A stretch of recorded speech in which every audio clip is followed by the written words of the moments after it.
Tetapi kamu akan menerima kuasa kalau Roh Kudus turun ke atas kamu. Dan kamu akan menjadi saksiku di Yerusalem dan di seluruh Yudea dan Samaria dan sampai ke ujung bumi. Sesudah ia mengatakan demikian, terangkatlah ia disaksikan oleh mereka dan awan menutupnya dari pandangan mereka. Sebelum Yesus terangkat ke sorga, Yesus berkata, kalau Roh Kudus turun ke atas kamu, maka kamu akan menerima kuasa untuk menjadi saksi Kristus. Katakan sama-sama, aku adalah saksi Kristus. Berapa banyak saudara yang percaya bahwa Roh Kudus sudah ada di dalam Anda? Roh Kudus diam di dalam hatimu. Dalam 1 Korintus 3 ayat 16 dikatakan, tidak tahukah kamu bahwa kamu adalah bait Allah dan bahwa Roh Allah diam di dalam kamu? Katakan wow. Kalau Anda sadar, sesadar-sadarnya, if you really realize bahwa Roh Allah yang hidup diam di dalam kamu, kamu akan merasa luar biasa. Katakan amin. Saya ingat waktu pertama kali saya ultrasound untuk tahu keadaan baby saya waktu saya hamil Chloe Zoe. Dan tentu Anda tahu saya tidak tahu bahwa saya hamil anak kembar. Waktu di ultrasound dan saya lihat di screen monitor ada 2 detak jantung. Wow, saya langsung kayak merasa aneh gitu. Tangan saya langsung dingin, saya langsung gemetar. Ada perasaan excitement dicampur ngeri, happy, semua jadi satu. Why? Karena anak kembar itu adalah hasil dari doa saya dan Jojo. Waktu saya tahu saya hamil pertama kali, suami saya tumpangkan tangan di perut saya dan berkata, Tuhan, kalau boleh anak ini kembar, karena dia tahu saya takut melahirkan dan selalu pengen punya anak kembar. Jadi begitu tahu bahwa sungguh-sungguh ada bayi kembar dalam kandungan saya, excitement, takut, bahagia, gemeter, semua jadi satu. Perasaan itu campur aduk. Dan bayangkan, Anda punya Roh Allah yang besar, yang luar biasa, yang maha kuasa, yang hidup, tinggal di dalam hidupmu. Firman Tuhan berkata, tidakkah kamu tahu bahwa tubuhmu adalah bait Allah, bahwa Roh Allah diam di dalam kamu? Come on, rasakan. Dalam tarikan nafasmu, ada Roh Allah diam di dalam kamu. Isn't it amazing? Katakan terima kasih Tuhan. Dikatakan bahwa kalau Roh Allah tinggal di dalam kita, kita akan diberi kuasa untuk menjadi saksi. Yohanes 15 ayat 26 berkata, jikalau penghibur yang akan kuutus dari Bapa datang, yaitu Roh kebenaran yang keluar dari Bapa, ia akan bersaksi tentang aku. Ingat, Allah Tritunggal, Allah, Putra dan Roh Kudus adalah satu yang esa dalam 3 pribadi. Di ayat ini membuktikan Yesus berkata, Roh kebenaran yang keluar dari Allah, they were one. Dalam 3 pribadi. Roh Kudus itu akan bersaksi di dalam hidup kita, yaitu kesaksian tentang Kristus. Firman Tuhan berkata, tidak ada seorang pun yang bisa datang kepadaku, kata Yesus, kalau tidak diberikan Bapa kepadanya. Diberikan apa? Roh Kudus. Hanya orang yang punya Roh Allah yang akan mengakui bahwa Yesus adalah Tuhan dalam hidupnya. Amin. Kenapa kita bisa percaya bahwa Yesus adalah penebus yang datang ke dunia dan mati buat kita, dan dia adalah Tuhan dalam hidup kita? Karena ada Roh Allah. Ini arti firman Tuhan. Roh kebenaran yang keluar dari Bapa, ia akan bersaksi tentang aku. Ada kesaksian tentang Kristus di dalam hidup kita. Nah, sebagai saksi Kristus, tugas kita adalah bersaksi tentang Kristus. Amen. Sebagai saksi-saksi Kristus, kita punya tanggung jawab untuk bersaksi tentang Kristus. Nah, tapi seringkali kita bingung apa yang harus kita saksikan. Apa yang harus kita beritakan. Yang kita harus beritakan adalah Injil pertobatan dan keselamatan. Berita pertobatan dan keselamatan. Kita baca dalam Kisah Rasul 20 ayat 21. Rasul Paulus berkata, Aku senantiasa bersaksi kepada orang-orang Yahudi dan orang-orang Yunani supaya mereka bertobat kepada Allah dan percaya kepada Tuhan kita, Yesus Kristus. Jadi apa yang kita harus saksikan? Yang pertama, orang harus bertobat, berbalik kepada Allah. Yang kedua, kita harus bersaksi tentang Tuhan Yesus supaya mereka menjadi percaya. Kisah Rasul 26 ayat 20. Rasul Paulus sekali lagi berkata, tetapi mula-mula aku memberitakan kepada orang-orang Yahudi di Damsyik, di Yerusalem dan di seluruh tanah Yudea dan juga kepada bangsa-bangsa lain bahwa, baca lagi, mereka harus bertobat dan berbalik kepada Allah serta melakukan pekerjaan-pekerjaan yang sesuai dengan pertobatan itu. Baca baik-baik. Orang harus bertobat dan berbalik kepada Allah, dan tanda orang yang sungguh-sungguh bertobat dan sudah berbalik adalah mereka melakukan pekerjaan-pekerjaan yang sesuai dengan pertobatan itu. Harus hidup dalam kebenaran, harus hidup takut akan Tuhan. Rasul Paulus sekali lagi mengingatkan, berita yang harus kita sampaikan sebagai kesaksian kita adalah berita pertobatan dan keselamatan, yaitu dengan percaya kepada Tuhan Yesus. Mari kita lihat apa kata Yesus. Lukas 24 ayat 46. Katanya kepada mereka, ada tertulis demikian, Mesias harus menderita dan bangkit dari antara orang mati pada hari yang ketiga. Ayat 47 kita baca sama-sama. Dan lagi, dalam namanya berita tentang pertobatan dan pengampunan dosa harus disampaikan kepada segala bangsa mulai dari Yerusalem. Ayat 48, kamu adalah saksi dari semuanya ini. Katakan, aku adalah saksi. Sebagai saksi-saksi Kristus, Yesus mau kita memberitakan tentang pertobatan dan pengampunan dosa di dalam nama Yesus. Apakah hari ini Anda memenangkan jiwa-jiwa bagi Kristus? Apakah dalam hidupmu Anda memberitakan tentang pertobatan? Atau Anda akan menyaksikan tentang keselamatan yang Anda peroleh dalam Yesus?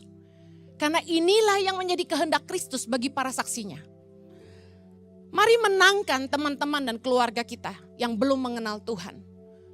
Bukannya Anda malah mencemplungkan hidup Anda ke dalam dosa, dalam kegelapan seperti mereka. Tapi sebaliknya Anda harus mengajak mereka untuk keluar dari kegelapan, keluar dari hidup dosa. Hidupmu harus jadi terang dan teladan supaya Anda bisa menyaksikan tentang Tuhan dalam hidup mereka. Amen. Apa yang seringkali membuat kita sulit bersaksi karena kita tidak hidup jadi saksi. Kita tidak bisa memberitakan Injil kebenaran karena kita sendiri tidak hidup dalam kebenaran. Kita tidak bisa mengajak orang bertobat karena kita sendiri tidak hidup dalam pertobatan. Banyak orang akan mentertawakan kita ketika kita menyaksikan tentang kebaikan Tuhan. Dan bilang gini, Tuhan mana yang baik? Kamu aja gak baik. Tuhan mana yang dahsyat? Kamu aja gak hebat. Tuhan mana yang luar biasa? Kamu aja biasa aja.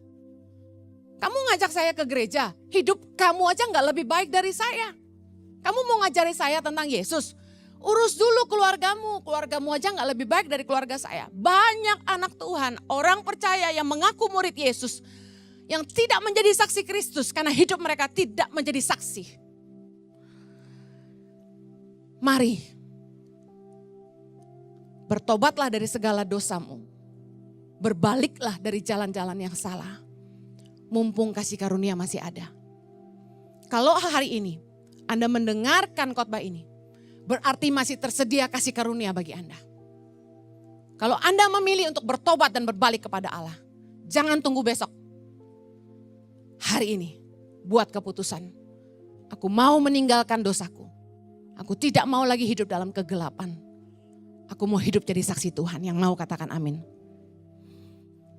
Kita harus punya kerinduan untuk melihat teman-teman dan keluarga kita diselamatkan. Kita harus mau memenangkan mereka bagi Tuhan. Bagaimana caranya? Yang pertama, berdoalah untuk keselamatan jiwa mereka.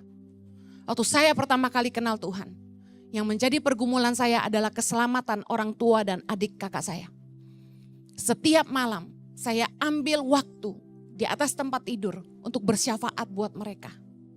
Saya menangis di hadapan Tuhan untuk menyelamatkan mereka. Bertahun-tahun saya berdoa enggak cepat. Tapi puji nama Tuhan, satu-satu keluarga saya diselamatkan. Mulai dari kakak saya. Anda tahu dalam banyak khotbah saya bahwa orang tua saya meninggalkan saya. Mama saya sudah hilang gak tahu kemana, 4 tahun gak bisa dihubungi. Nomor teleponnya berapa saya gak tahu, rumahnya di mana saya gak tahu. Tapi saya terus berdoa buat mama saya supaya dia diselamatkan. Apa yang terjadi? Tiba-tiba suatu malam dia telepon saya. Saya gak tahu bagaimana dia bisa tahu nomor telepon saya. Tapi dia menangis dan minta maaf sama saya. Dan segera saya tahu dia dijamah Tuhan. Dan dia bertobat dan mengenal Tuhan.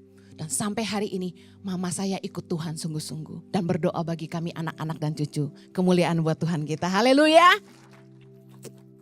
Adik saya, adik kandung. Hidup dalam kegelapan. Bagaimana tidak ditinggal orang tua dari umur 9. Dia berteman dengan orang-orang yang salah. Dia disesatkan sama pergaulan. Hidupnya gelap, bukan abu-abu, hitam. Tapi saya terus berdoa buat dia. Akhirnya dia juga bertobat dan menerima Tuhan sebagai Tuhan dan Juru Selamat. Saya terus deklarasi firman Tuhan. Kalau satu orang diselamatkan, seisi rumahnya diselamatkan. Saya terus katakan itu. Saya ketemu papa saya di Jakarta. Setelah lama tidak ketemu bertahun-tahun. Saya ajak dia ke gereja. Di gereja itu saya belum punya gereja waktu itu. Tiap kali saya tidak khotbah kemana-mana, saya ajak dia ke gereja. Di gereja itu saya lihat sedang pujian penyembahan. Lagunya lagu praise, tapi dia menangis terus, dia menangis terus. Dan saya tahu Roh Kudus sudah bekerja di dalam batinnya. Amen. Katakan Tuhan baik. Yuk jangan diam aja. Berdoa. Buat keluarga, buat teman-teman. Buat pasangan hidupmu. Supaya mereka bertobat dan sungguh-sungguh mengenal Allah. Dan jangan cuma berdoa. Pedulilah sama mereka. Nasihatilah mereka untuk bertobat. Kalau Anda tahu mereka hidup dalam kesia-siaan, mereka hidup dalam kegelapan, jangan diam saja. Tegur, nasihati. Ajak mereka kembali ke jalan Tuhan.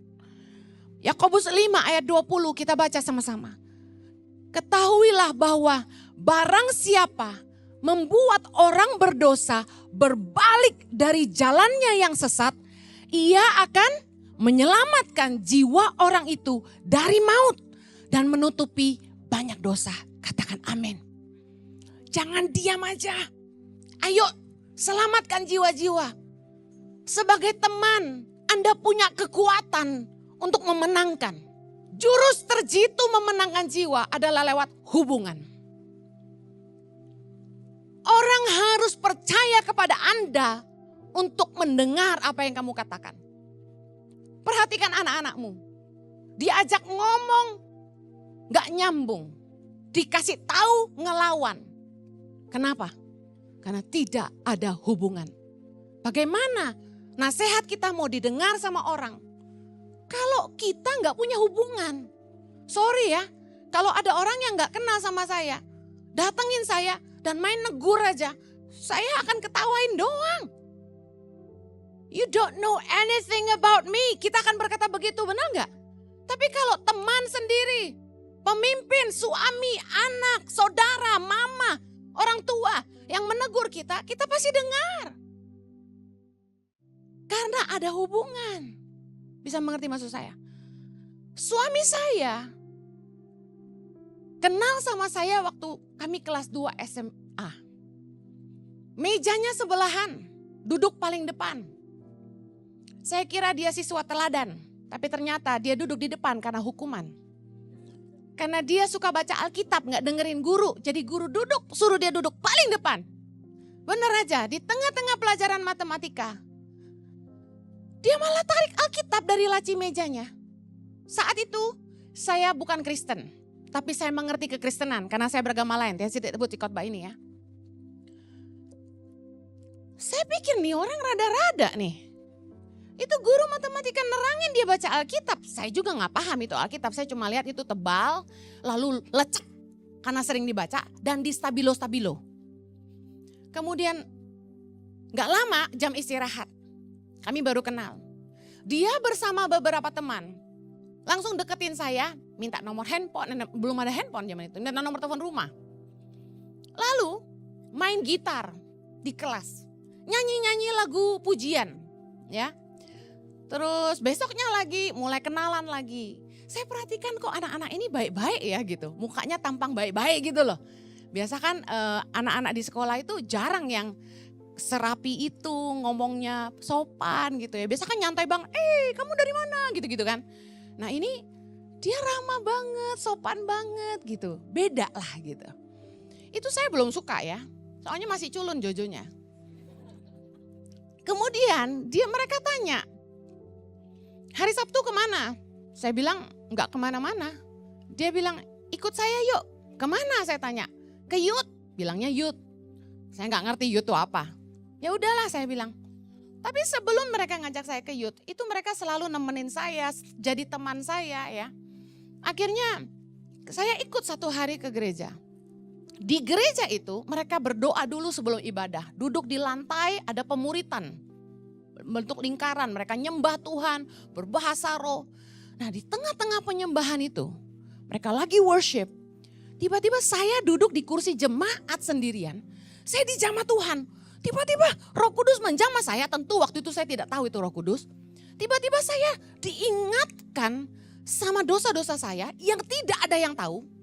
Dan tiba-tiba saya menangis dan tidak bisa berhenti. Saya malu tentunya karena saya tidak paham. Saya sedang dilawat Roh Kudus. Saya nangis. Kemudian ibadah dimulai.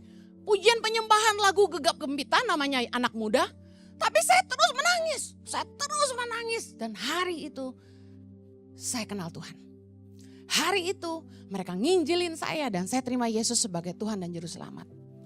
Suami saya yang terganteng sedunia ini juga dimenangkan oleh teman SMP-nya waktu kelas 2 SMP. Namanya Dwi. Ngajarin dia matematika. Seperti yang saya bilang, ternyata di kelas dia kurang jadi teladan. Ya. Jadi perlu teman yang ngajarin dia. Teman ini ngajakin Jojo ke gereja, susah. Akhirnya diajarin matematika. Bangun hubungan. Lalu ditanya, ayo Sabtu ikut saya. Enggak pernah mau. Enggak pernah mau. Tapi saya yakin Dwi selalu mendoakan Jojo. Karena tiba-tiba anak Pacinko ini yang selalu balapan motor hari Sabtu malam di Kemayoran dan di mana lagi kamu? Hayam Muruk gak ikut? Ikut. Tiba-tiba lagi di atas motor dia cerita. Dia teringat diajakin Dwi ke gereja. Tiba-tiba dia merasa sungkan, udah diajarin matematika. Akhirnya dia putar balik, dia pergi ke gereja. Dan di gereja itu pendeta bule yang khotbah. Biasanya kita, kalau saya jadi Dwi akan langsung patah semangat. Udah gue doain setengah mati, datang ke gereja yang khotbah bahasa Inggris. Dia gak ngerti lah. Tapi Roh Kudus luar biasa. Amen.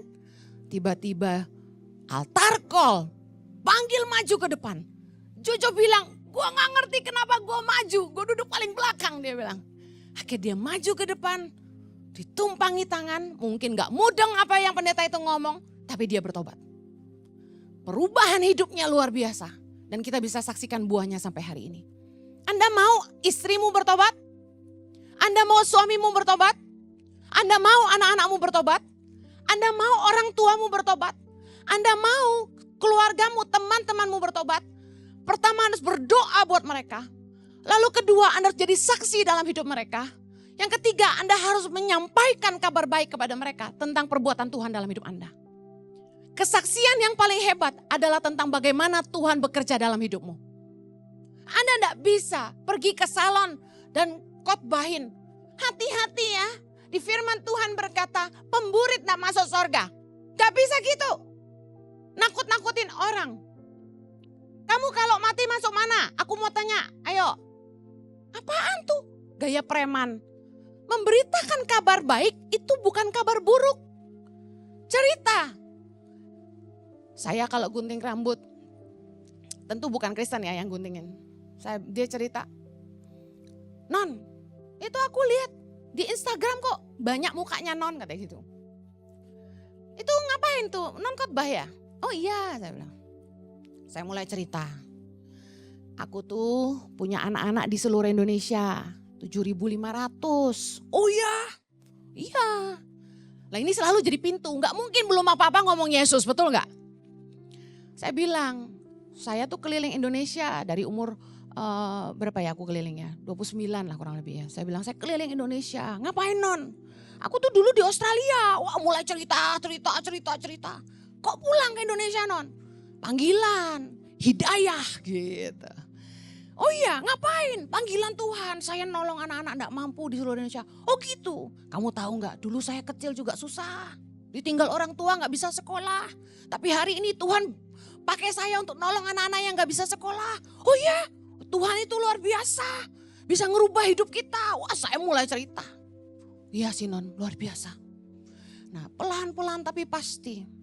Nah ceritanya dia ini tukang gunting rambut hebat. Di sebuah salon hebat. Tapi saya gak bisa sebut namanya karena dia gak mau. Saya bilang gini, kamu mau gak tak bantuin, tak promosiin kamu di Instagram saya biar banyak yang manggil kamu. Gak mau non. Aneh ya. Banyak kan orang minta endorsement biar laku, dia gak mau. Dia bilang gini, kenapa aku tanya? Non, gak semua orang tuh baik kayak non, dia bilang gitu. Saya mah ke rumah non kayak di rumah sendiri, dia bilang. Gak semua orang yang manggil ke rumah tuh baik non, ya ampun non, apalagi yang kaya non, amit-amit non. Saya disuruh datang pagi non, lah saya kan masih masuk kerja ya non ya. Saya datang jam 8 non. Dia baru keluar kamar jam 2 non, katanya gitu. Saya kasih tahu, kalau Anda mau menginjil, bersaksi tentang Tuhan, hidupmu harus jadi saksi Tuhan. Orang mesti lihat kamu baik, orang mesti lihat kamu sopan, orang mesti lihat kamu rendah hati, orang mesti lihat kamu murah hati. Kalau caranya nyuruh orang nunggu sampai jam 2 dari jam 8 pagi, artinya kamu tidak menghargai. Gimana mau jadi saksi? Saya percaya hanya hubungan yang bisa membuat kita menyampaikan tentang berita Tuhan. Yesus ngajarin kita. Kita harus berani menegur orang yang bersalah. Sekali lagi, yang ditegur itu saudara, sesama. Artinya yang kita kenal. Anda tidak bisa main datengin orang. Hei kamu selingkuh ya, tobat kamu. Gak bisa gitu, Anda di smackdown. Matius 18 ayat 15. Apabila saudaramu, baca, saudara. Apabila saudaramu berbuat dosa, tegurlah dia di bawah 4 mata. Jika ia mendengarkan nasihatmu, engkau telah mendapatnya kembali. Gimana cara mengajak orang bertobat dan berbalik kepada Allah? Kita harus menegur mereka ketika mereka hidup dalam dosa. Jangan diam aja. Jangan sungkan meskipun mereka kaya. Jangan sungkan meskipun Anda punya kepentingan. Saya ngomong sama suami saya. Kamu tahu orang itu hidup dalam dosa, kok kamu enggak berani tegur? Selalu saya jadi bad cop. Saya bilang biarin saya dibenci orang supaya dia diselamatkan. Biarin orang enggak suka sama saya. Yang penting mereka bertobat, berbalik kepada Allah. Enggak apa-apa, enggak perlu suka sama saya. Tapi mereka bertobat dan mengenal Tuhan. Kita harus berani menegur ketika saudara kita berbuat dosa. Jangan sungkan. Bodoh amat. Orang saya tegur enggak mau ke gereja lagi, rapopo. Gereja akeh. Silakan ke gereja yang lain kalau enggak senang ditegur. Lawang hidup dalam dosa. Mosok melayani tapi punya selingkuhan. Kan enggak bisa. Mau kelihatan baik rohani depan orang-orang. Tapi bilang sama istri, nanti kita tua bertiga boleh. Kan ngawur. Saya paling tidak peduli orang tersinggung sama saya. Yang saya tahu tugas saya memberitakan kebenaran. Saya mau dia bertobat. Walaupun dia tidak suka sama saya, tapi saya mengasihi dia. Amen. Justru karena saya mengasihi, saya harus berani. Katakan kanan kirimu, kalau kamu mengasihi, kamu harus berani. Harus berani menegur. Jangan diam aja. Ada yang tahu temannya dosa, malah nutup-nutupi. Jangan sampai Ciheni tahu. Jangan sampai Ko Jojo tahu. Kita harus memberitakan pertobatan kata Yesus. Kita harus menegur kalau teman kita dosa. Jangan. Nasihati mereka jangan. Resikonya mungkin mereka tidak mau berteman sama kita lagi. Tidak apa-apa. Resikonya mungkin mereka akan membenci kita. Saudara kita tidak mau manggil kita lagi, tidak apa-apa. Tapi kita terus berdoa buat keselamatan jiwanya. Tapi hati-hati, Anda yakinkan, Anda tahu kebenaran bahwa dia benar-benar hidup dalam dosa. Jangan Anda cuma dengar gosip aja. Amen. Yang kedua, kita harus memberitakan bahwa ada pengampunan dosa di dalam Kristus yang sanggup menyucikan kita dan memberikan kita hidup kekal. Roma 6 ayat 23, kita baca sama-sama. Sebab upah dosa ialah maut, tetapi karunia Allah ialah hidup yang kekal dalam Kristus Yesus Tuhan kita. 1 Petrus 2 ayat 24. Ia sendiri telah memikul dosa kita di dalam tubuhnya di kayu salib. Supaya kita yang telah mati terhadap dosa hidup untuk kebenaran. Oleh bilur-bilurnya kamu telah sembuh. Yuk pegang dadamu dan bilang, oleh bilur-bilurnya aku sudah sembuh. Amen. Dengar baik. Kita harus memberitakan Injil. Bahwa di dalam Kristus ada pengampunan dosa. Bahwa oleh darahnya dia sanggup menyucikan kita. Caranya gimana? Bersaksilah sama teman-temanmu bagaimana kamu kenal Tuhan. Bagaimana hidupmu yang dulu. Bagaimana Tuhan memulihkan kamu. Mungkin Anda punya aib. Ya dulu saya hidup dalam perzinahan. Tapi sejak Tuhan menjamah hati saya bertobat. Dan saya hidup sungguh-sungguh. Dan ketika saya dibaptis, saya bisa merasakan betapa Tuhan itu memperbaharui hidup saya. Hati saya dipulihkan dan hidup saya juga dipulihkan. Saya merasa jadi orang yang baru yang Tuhan kasih kesempatan. Dan saya bersyukur di Alkitab ditulis begitu. Bahwa di dalam Kristus ada pengampunan dan ada keselamatan kekal. Cerita begitu sama mereka. Saya gak malu ceritain aib saya. Waktu saya masih youth, anak muda di Australia. Saya seorang worship pastor di gereja itu. Tapi ketika seminar anak-anak muda, Love, Sex and Dating, saya berani menyaksikan tentang hidup saya yang hancur-hancuran. Saya berani cerita aib saya di masa lalu. Tujuannya apa?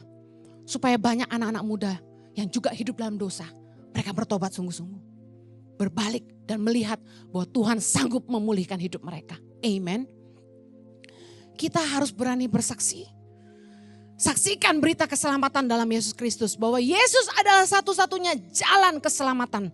Jalan kepada Bapa. Yohanes 14 ayat yang ke-6. Kata Yesus kepadanya, akulah jalan dan kebenaran dan hidup. Tidak ada seorang pun yang datang kepada Bapa kalau tidak melalui aku. Kita harus berani ngomong sama orang-orang. Aku percaya Yesus adalah satu-satunya jalan keselamatan. Orang mungkin akan marah sama Anda. Tapi Yesus berkata, orang percaya tidak boleh malu mengatakan tentang kebenaran. Tidak boleh malu untuk mengakui Kristus di hadapan manusia.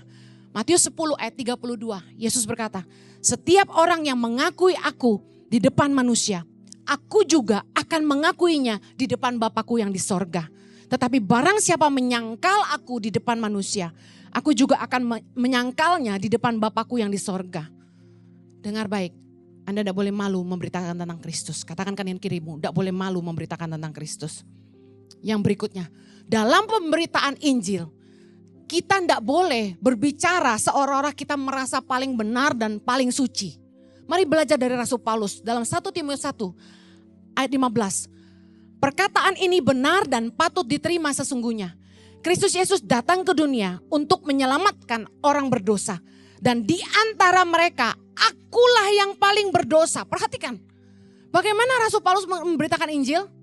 Dia katakan, Kristus Yesus datang ke dunia untuk menyelamatkan orang berdosa. Dan di antara mereka, akulah orang yang paling berdosa. Berani enggak Anda ngomong gitu? Berani enggak? Bicara tentang aibmu.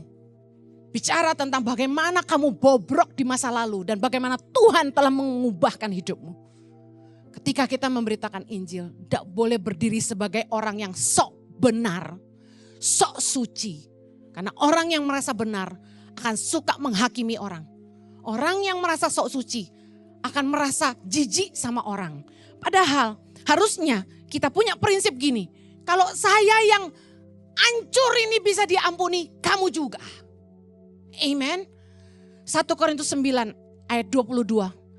Rasul Paulus sekali lagi berkata, bagi orang-orang yang lemah, Aku menjadi seperti, katakan seperti, orang yang lemah.